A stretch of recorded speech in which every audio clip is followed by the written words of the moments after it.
नमस्कार साथियों, आज हम पढ़ेंगे चाणक्य नीति का छठा अध्याय। पहला श्लोक। एके नापि सुपुत्रेण विद्या लभ्यते सुविस्तृता तेन लोके प्रकाश स्याते सुर्वेण ही भास्करे।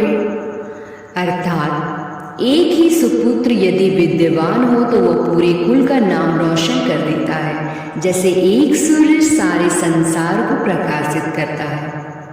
अगर सच्चा ज्ञानवान संतान पूरे परिवार, समाज और राष्ट्र के लिए गौरव का कारण बनता है, संतान की संख्या से अधिक महत्वपूर्ण उसका गुण है। जैसे भगवान श्री राम एक आदर्श पुत्र, जिनकी वजह से रघुकुल का नाम अमर हुआ।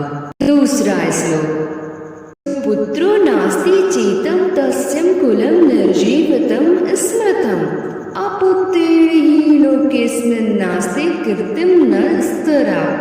अर्थात यदि किसी के पास सुपुत्र नहीं है तो उसका कुल निर्जीव सा हो जाता है। अपुत्रक व्यक्ति की न तो स्थायी कीर्ति होती है और न ही स्थायी स्मृति। अर्थात संतान केवल वंश वृद्धि का समाधान नहीं बल्कि परिवार की गरिमा और परंपरा को आगे बढ़ाने का आधार है। उदाहरण के तौर पे इतिहास में राजाओं ने वंश की गाथाएं उनके योग्य उत्तराधिकारियों के कारण ही अमर हुई थी। तीसरा श्लोक। विद्या विहीना पशुरेव पुरुष सजीवति चिरं मूर्ख केवलम भारवाक।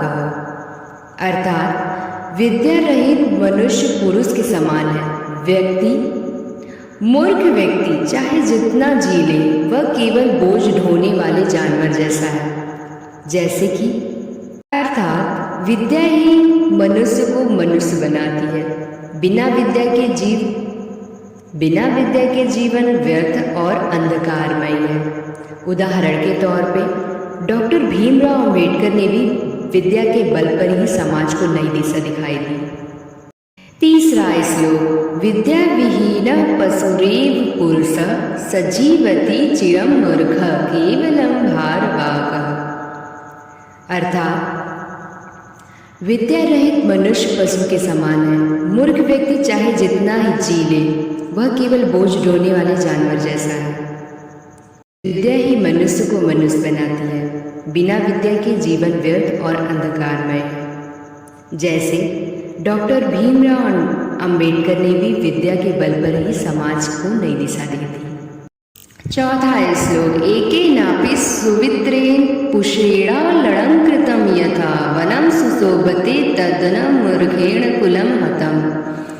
अर्थात जैसे एक सुगंधित पुष्प पूरे वन को सुशोभित कर देता है, वैसे ही एक श्रेष्ठ गुणवान व्यक्ति पूरे कुल को गौरव। चौथा श्लोक। एके नापि सुवृत्तेन पुष्रेणा लड़ंकृतं यथा वनं सुशोभते तदनं मूर्खेण कुलं हतम्।